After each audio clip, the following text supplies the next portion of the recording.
La idea es entonces de las charlas que siguen de enfoque del paciente hematológico es hacerlo un poquito práctico, porque cuando nos enfrentamos al paciente hematológico nos da mucho susto. En los servicios de urgencias, los internistas, los médicos generales, los médicos de apoyo, siempre son como muy temerosos a la hora de hacer como el abordaje.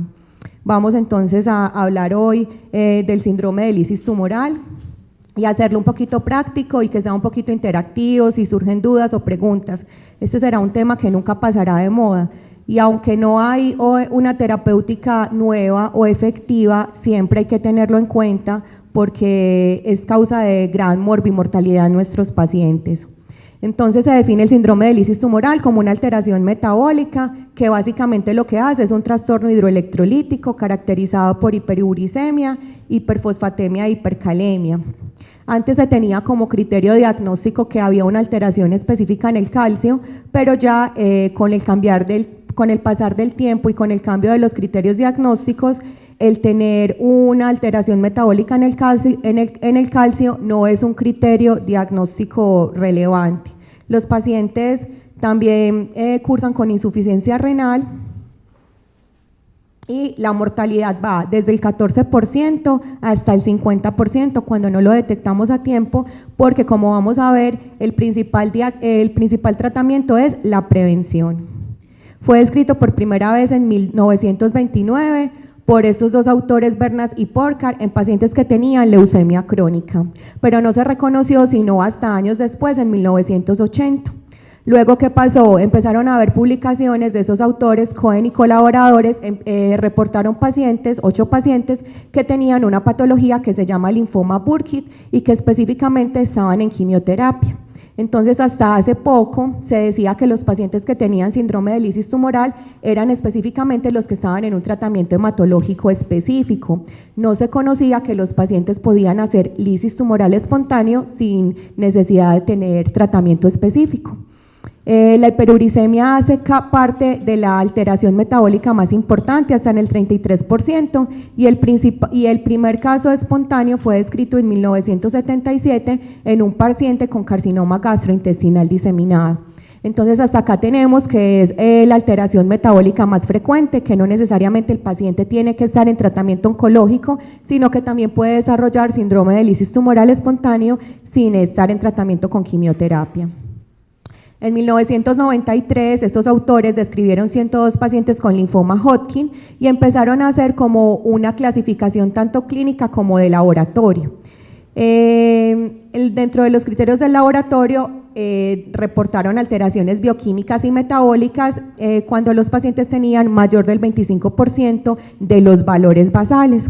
Pero ¿qué pasaba? Que no tenían en cuenta los valores alterados de base, es decir, el paciente podía tener falla renal de base y cuando hacían el criterio que aumentaban mayor del 25% de lo normal, pues se prestaba para discusión. Es decir, un paciente podía tener 2 de creatinina y ser su creatinina normal, falla renal de base, más una patología hematológica. Entonces, por esos criterios, si tenía mayor del 25% del basal, o sea, mayor de 1, porque el 1 es el normal, ya podía entrar dentro de los criterios diagnósticos. Entonces, estos criterios se prestaron para confusión porque no discriminaba entre los pacientes que tenían patología que no fuera hematoncológica previa con los pacientes que definitivamente sí presentaban lisis tumoral. En el 2009, estos autores, Cairo y Birchut, dependiendo los grupos de patología, hicieron como una clasificación del riesgo, dependiendo el tipo de neoplasia, si era una neoplasia hematológica, un linfoma, una leucemia, o si tenía una patología oncológica, dependiendo el volumen tumoral, si estaban en quimioterapia o no, y dependiendo los leucocitos al diagnóstico. Ellos lo clasificaron de grado 0 a grado 5. El grado 0 eran los que tenían alteración en la creatinina hasta 1.5, el límite normal, no tenía arritmias cardíacas y no había convulsionado. Y el grado 5 eran los pacientes que definitivamente ya habían llegado a la muerte por este trastorno metabólico. En el 2003 se publicaron 1.791 niños con linfoma no Hodgkin y leucemia linfoblástica aguda que desarrollaron en el transcurso del tratamiento y del diagnóstico síndrome de lisis tumoral. Entonces estamos viendo que a través del tiempo, desde publicaciones que inicialmente eran 8 pacientes hasta publicaciones tan importantes de 1.791 pacientes, definitivamente es una patología que nos debe importar a todos y que debemos saber manejar desde los servicios de urgencias. En el 2003 se publicaba otro reporte de casos, 3.022 niños tratados también con protocolos de quimioterapia, específicamente el protocolo europeo en todos los países de Europa, y se dieron cuenta que la prevalencia del síndrome de lisis tumoral en niños podía ser desde el 5.3% hasta el 15%. Respecto entonces a la fisiopatología, siempre debe haber un factor desencadenante claro, o sea, la carga tumoral o el tipo de neoplasia. Básicamente este síndrome ocurre en las patologías que tienen gran volumen tumoral o que tienen recambio tumoral muy rápido. Por eso es que son más prevalentes en la población hematológica, específicamente en los pacientes que tienen linfoma. Sin embargo, eso no quiere decir que los pacientes oncológicos no desarrollen síndrome de lisis tumoral. Lo que pasa básicamente es que se produce una liberación de fosfatos y ácidos nucleicos por la misma destrucción y el mismo recambio de todas estas células tumorales. La alteración más frecuente es la hiperuricemia. Entonces lo que pasa es que hay un exceso de ácido úrico que sobrecarga o sobresatura el organismo y no es capaz de liberarse. Entonces, al tener aumento del ácido úrico se producen como todas esas consecuencias metabólicas a nivel sistémico que definitivamente van a desencadenar en arritmias, convulsiones, falla renal y finalmente la muerte de los pacientes. Esto se produce porque la degradación de todas estas células tumorales producen fragmentación de los ácidos nucleicos y al fragmentarse los ácidos nucleicos se produce liberación del ácido úrico. La hiperuricemia, como les decía, excede la capacidad de excreción del riñón. Entonces, a pH fisiológico, el ácido úrico es soluble, pero en un ambiente ácido se puede cristalizar y esto puede llevar a que los pacientes presenten falla renal por nefropatía obstructiva. También hay la rápida liberación de esto, hace que el paciente no utilice el fósforo y que se pueda precipitar el calcio y por eso se produzca hipocalcemia. Los criterios iniciales definían que los pacientes tenían que tener hipercalcemia, pero con el pasar del tiempo y cuando se volvieron como a realizar los criterios diagnósticos, la hipercalcemia salió dentro de los criterios diagnósticos y ya los pacientes pueden tener tanto hipercalcemia como hipocalcemia. La consecuencia más temida es entonces hipercalemia que lleve a arritmias y a convulsiones. Dentro de la clínica, entonces, es un paciente que se puede presentar con astenia, dinamia, que está somnoliento, dificultad de concentración, puede presentarse en el laboratorio o en urgencias con hematuria y falla renal, convulsiones, arritmias cardíacas por la hipercalemia, puede tener náuseas, vómito e inclusive puede llegar hasta la tetania. Cuando uno mira la estratificación del riesgo, específicamente pues en los pacientes que tienen patología hematológica, los podemos clasificar en riesgo alto, riesgo moderado y riesgo bajo. Básicamente los que tienen alto riesgo de desarrollar el síndrome de lisis tumoral son los que tienen leucocitosis muy importante o reacción leucemoide, pacientes que llegan al servicio de urgencias o que llegan al médico familiar con más de 100.000 leucocitos que tienen o que han doblado la LDH, porque recordemos que la LDH es un marcador de recambio celular. Entonces los pacientes que tienen leucocitos mayor de 100.000, la LDH mayor de 2 veces lo normal y todas las patologías agudas como las leucemias agudas, tanto la leucemia linfoide aguda como la leucemia mieloide aguda. Dentro de los linfomas, específicamente los que tienen alta carga tumoral, como son el linfoma de Burkitt, el linfoblástico avanzado, porque recordemos, ahorita vamos a ver una charla de linfoma, que cuando hablamos de un linfoma linfoblástico, básicamente estamos hablando de lo mismo, estamos hablando de una leucemia. Dentro del riesgo moderado son los que tienen una leucocitosis entre 50.000 y 100.000 y que la LDH no está tan aumentada, y dentro de los tumores sólidos, específicamente los tumores de células germinales, porque los tumores de células germinales se comportan como si fuera una patología hematológica. De hecho, Al final, cuando los pacientes no responden a líneas de quimioterapia, pues se puede intentar el trasplante de médula ósea.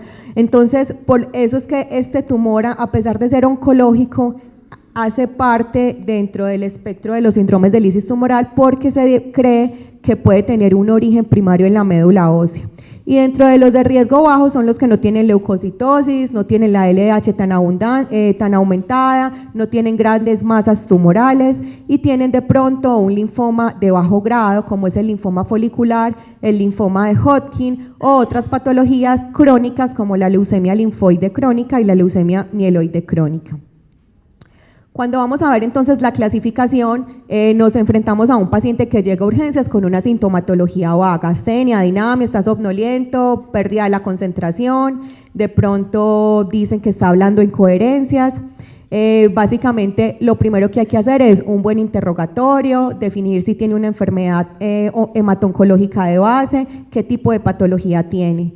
Y luego se va pues al laboratorio y se hacen como todas las ayudas diagnósticas. Cuando uno está con este paciente en el servicio de urgencias, uno ya lo debe haber clasificado. Entonces, mi paciente tiene una patología hematológica o tiene una patología oncológica. Miren que acá hemos hablado básicamente de son patologías hematológicas. Es poco probable que un paciente oncológico con un cáncer de mama, un cáncer de cervix, un cáncer de pulmón haga síndrome de lisis tumoral, pero cuando tenemos un paciente hematológico, sea cualquier tipo de patología, por más patología de bajo grado que sea, siempre debemos pensar en esta complicación. Por eso siempre les decimos, en urgencias hay que pedir LDH, ácido úrico, una función renal y por lo menos ahí empezar a establecer si el paciente puede o no presentarse por eso, porque miren que los síntomas son muy vagos y a veces se nos pasa. Entonces a veces decimos, no, es un efecto secundario de la quimioterapia, el paciente está vomitando porque le pusieron quimioterapia ayer. No, que no se nos pase esta urgencia metabólica que definitivamente aumenta la morbimortalidad en nuestros pacientes. Luego de que llegó al servicio de urgencias lo clasificamos, es un tumor sólido y mire que la guía dice, si es un tumor sólido tiene bajo riesgo de hacer lisis tumoral. Entonces un paciente que llegue con un cáncer de mama, pues no piensen en esta alteración metabólica básica como la causante de su patología, pero si el paciente tiene una enfermedad hematológica, siempre clasifíquenlo de acuerdo a la carga tumoral, que es lo que vamos a ver ahorita como en la otra diapositiva, entendiendo un poquito más cómo se producen los linfomas y las leucemias. Dentro de las enfermedades hematológicas malignas, el mieloma es una patología también de bajo grado y todo lo que sea crónico, LLC, leucemia mieloide crónica, se puede clasificar como como riesgo bajo o riesgo intermedio. Pero definitivamente si el paciente tiene una patología aguda, estamos hablando de los pacientes que llegan con una leucemia aguda, que también es una charla que vamos a ver a continuación, esos pacientes siempre son de alto riesgo, esos pacientes hay que correrles y hacerles los exámenes rápido, porque es la principal alteración metabólica con la que llegan. Si tienen leucemia mieloide aguda, dependiendo del valor de leucocitos, usted lo podría clasificar, pero muchas veces ni siquiera tenemos un hemograma para decir qué riesgo tiene de lisis tumoral. Es decir, si nos llega un paciente con una leucemia aguda de urgencias, usted no va a esperar el hemograma para clasificarlo, usted debe pedir los exámenes básicos iniciales, LDH, creatinina, ácido úrico y un hemograma, luego lo clasificarás según el riesgo, pero como esos exámenes toman tiempo, de entrada debemos hacer como todo este panel en los pacientes. Y los pacientes que tienen enfermedades de gran recambio celular, como el linfoma Burkitt o la leucemia Burkitt o la LLA, leucemia linfoblástica aguda, siempre van a ser de alto riesgo. Entonces esos pacientes hay que instaurar como las medidas en urgencias adecuadas de las que vamos a hablar a continuación. Esto es lo que les decía de los linfomas de bajo grado, el Hodgkin, la LLC, los marginales son de bajo riesgo, pero muchas veces a uno se le olvida la diapositiva. Entonces, para llevarnos para la casa, para los servicios de urgencias, los internistas, los médicos generales y los médicos de apoyo, un paciente con una patología hematológica siempre va a tener riesgo de lisis tumoral. Los criterios entonces de diagnóstico de laboratorio, habíamos visto que en el 2003 Cairor y Virtue se habían reunido y habían hecho como unos criterios, pero esos criterios se prestaban como a confusión porque no tomaban en cuenta si el paciente ya estaba enfermo con otra patología que no fuera hematológica. Entonces se definieron estos criterios en el 2010, que el paciente tenga un aumento en el ácido úrico mayor de 8 o mayor del 25% de su nivel basal, pero para el paciente, no para el laboratorio. Entonces, si lo normal del ácido úrico es hasta 6, hay que saber cuánto tenía el paciente normal de base, antes de decir que aumentó el 25%, porque el paciente puede tener una hiperuricemia, una gota de base, ¿no es cierto? Y definitivamente puede estar aumentado por la gota y no porque tenga síndrome de lisis tumoral. Entonces este criterio es bien importante saberlo interpretar, que el potasio sea mayor de 6 o aumento mayor del 25%, que el fosfato o el fósforo sea mayor de 5 o mayor del 25%, y miren que el calcio ya se abandonó como criterio diagnóstico de base, inclusive ya se habla de la hipocalcemia, por lo que decíamos que el calcio precipitaba con el fosfato.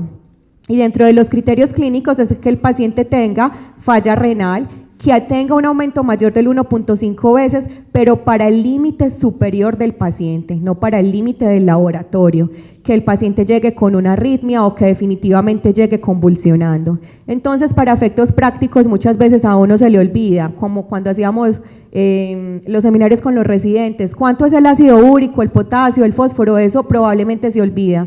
Pero lo que debe quedar en la mente de todos ahorita que salgamos es que esos son exámenes básicos, o sea, si usted no se acuerda le va a dar tiempo de volverlo a leer, pero que no se le olvide es pedir esos exámenes, el ácido úrico, el fósforo, la creatinina, el calcio y la LDH y un hemograma. Son 5 exámenes básicos que siempre en un paciente hematológico que llegue con cualquier sintomatología de urgencias uno debería solicitar. Entonces miren acá, ya dependiendo del estado del paciente uno solicita los gases arteriales y miren que no se sale, hemograma, calcio, fósforo, LDH, creatinina y ácido úrico. 5, independiente que nos acordemos del valor, como les decía anteriormente, siempre tener estos exámenes dentro del panel de urgencias.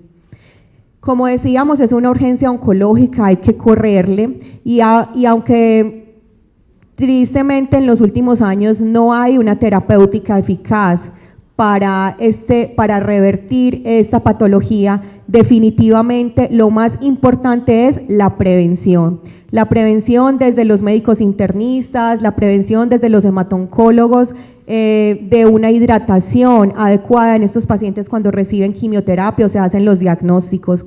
Desafortunadamente muchas veces llegan estos pacientes al servicio de urgencias con un diagnóstico de novo. Entonces, si usted está sospechando que el paciente tiene una leucemia, pues hidrátelo. Por eso siempre les decimos solución salina, independiente de que lo que salgan los exámenes o no. Siempre hidrátelos porque esta es una complicación que es temida. Siempre estratificamos el riesgo, pero eso se hará pues después, cuando lleguen los exámenes y si de pronto se nos olvidó, pues volvamos a coger el algoritmo, si es alto riesgo, riesgo intermedio o alto riesgo. Y debemos comenzar el tratamiento, que es la prevención, 48 a 72 horas antes de que empecemos la quimioterapia. Esto es como para recordar básicamente cómo es el metabolismo del ácido úrico. En un paciente normal, acuérdense que el ácido úrico viene entonces de los ácidos nucleicos, la adenina y la guanina, que a través de la xantina, por la xantina oxidasa se convierte en ácido úrico, y el ácido úrico es el que excretamos los humanos, pero a veces se sobrepasa esa capacidad de excreción del ácido úrico y ahí es cuando vienen estas consecuencias. Vamos a recordar esto acá ahorita para ver una terapéutica, y es que el ácido úrico hasta acá llega a lo que tenemos los seres humanos, pero hay una terapéutica que hace que el ácido úrico se convierta en alantoína y se pueda excretar. Es esta enzima, la uratoxidasa, no la tenemos los humanos, lo tienen algunos animales, y hay una terapéutica intentando pasar cuando tenemos mucho ácido úrico a alantoína para disminuir las consecuencias del síndrome de lisis tumoral. Entonces lo más importante es hidratación, usted no sabe, no han salido los exámenes, un paciente, patología hematológica, póngale líquidos, usted no tiene ni idea de nada, tiene cualquier síntoma, somnolencia, astenia, dinamia, está vomitando, diarrea, póngale líquidos, porque los líquidos pues no le van a producir ningún efecto secundario y por lo menos si tiene esta patología pues estamos impactando en el tratamiento para un desenlace no tan fatal en los pacientes. Nunca coloque la solución salina con otros electrolitos porque ya vimos que eso es lo que genera pues el desbalance y ya tampoco se recomienda la alcalinización urinaria con bicarbonato de sodio porque se ha visto que eso antes aumenta la mortalidad en estos pacientes. Respecto entonces al manejo de la hiperuricemia, lo único que poseemos en nuestro medio es el alopurinol. El alopurinol lo que hace es inhibir el paso de xantina a hipoxantina, de hipoxantina a xantina, o sea, el alopurinol actúa acá y si el alopurinol inhibe acá, pues no se forma ácido úrico. Sin embargo, pues esto es un medicamento preventivo, porque es que lo que está actuando el alopurinol no es con el ácido úrico ya formado, es con el ácido úrico que no se ha formado. Por eso en esos pacientes ponemos alopurinol profiláctico, porque ya cuando la lisis tumoral se ha producido o se ha instaurado, pues el alopurinol evita que se forme más ácido úrico, pero no hace nada con el ácido úrico ya formado. Máximo 800 miligramos en 24 horas, hay muchos estudios, también preguntan mucho, 100, 200, 300, 600, hasta 800 puede poner, pero lo único que debe tener en cuenta es si el paciente tiene falla renal de base o tiene falla renal por la misma lisis tumoral, pues adecuar la dosis del alopurinol para la falla renal, pero usted puede poner lo que usted quiera, entre 100 y 800, no hay una dosis que sea mayor a la otra y eso ya se ha medido pues en ensayos clínicos. Esta era la terapéutica de la que les hablaba, se llama rasburicasa, básicamente lo que hace es que el ácido úrico lo convierte en alantoína, entonces veíamos acá que hasta acá llegaba lo que producíamos los seres humanos. Esta terapéutica lo que hace es que el ácido úrico se convierta en alantoína y se pueda excretar el ácido úrico ya formado. Entonces lo que promueve es esta enzima, la uratoxidasa. Entonces ahí empieza a tener un papel importante este medicamento. Promueve la acción de la uratoxidasa que no la tenemos y la alantoína es 5 veces más soluble que el ácido úrico. Esto era lo que les decía, viene del Aspergillus flavus y se utiliza en la prevención y el tratamiento. La dosis es variable, se hace 2 a 4 horas antes de la quimioterapia por 5 días o una vez que tengamos el síndrome de lisis tumoral instaurado, pues también tiene un papel porque ya tenemos el ácido úrico y necesitamos excretarlo. Estos tienen algunos efectos como la anafilaxia, se indica cuando el ácido úrico es mayor de 8 o en pacientes de alto riesgo. En pacientes de riesgo intermedio pediátricos, una sola dosis puede funcionar. Esto tiene como algunos detractores, hay algunos hematólogos que estamos a favor del uso de la rasburicasa y hay otros grupos que no estamos a favor del grupo de la rasburicasa, del uso de la rasburicasa. Lo primero que los detractores hablaban es que es una terapéutica demasiado costosa para el desenlace final que tienen los estudios, porque los estudios de la rasburicasa solo dicen que baja el ácido úrico, pero no tiene un desenlace clínico para los médicos que es la supervivencia global, o sea, no impactan la supervivencia global. Sin embargo, los estudios no es que estén mal hechos, los estudios están diseñados para bajar el ácido úrico, entonces para eso funciona, para bajar el ácido úrico, para que se pueda excretar más el ácido úrico. Entonces decían que era un buen medicamento como para la gota, ¿no es cierto? Porque usted está bajando el ácido úrico, pero quizás el paciente se le esté muriendo más. Y lo otro es que el costo era exagerado para ese desenlace tan pobre, que no es un desenlace que que para el cuerpo médico pues sea importante. Sin embargo, este medicamento ya está regulado, el precio es asequible y quizás los que defendemos el uso de la rasburicasa decimos que si impactamos en la excreción del ácido úrico, pues todas las otras consecuencias de la lisis tumoral, como es la falla renal, porque vimos que una de las causas de la falla renal es la hiperuricemia, pues se traduzca en algún beneficio para el paciente. Pienso que la rasburicasa tiene un papel en pacientes hematológicos bien escogidos y que definitivamente se pudiera utilizar. No es para todos porque pues lo que les decía antes era demasiado costoso, ahora pues el costo es ya está regulado, pero tiene un papel en pacientes de alto riesgo que ya se ha instaurado pues la lisis tumoral, tiene una falla renal, el ácido úrico está volado, tienen alteraciones electrocardiográficas o inclusive llegan convulsionando.